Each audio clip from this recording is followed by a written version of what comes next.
আমার একটা হৃৎপিণ্ড, সেটাই আল্লাহ নিয়ে গেছে। পরশুদিন বলছে বাবা আমার একটা বরখা কিনে দাও। আমার স্যান্ডেলটা দেখেন 3 বছর পুরাতন ছেঁড়া, কিন্তু আমি আমার স্যান্ডেলটা পাল্টাই না, সেলাই করে নেই, কিন্তু আমার বাচ্চাদেরকে আমি কষ্ট পেতে দেই না। শুধু একবার বলছে বাবা লেচে খাবো। আমার মেয়ের মোবাইলে আমার নাম হলো 500 ছবি আছে।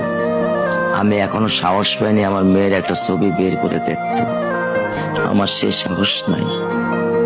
আমি সে সাহস হারাই ফেলছি, কারণ ও আমার ছিল হৃৎপিণ্ড।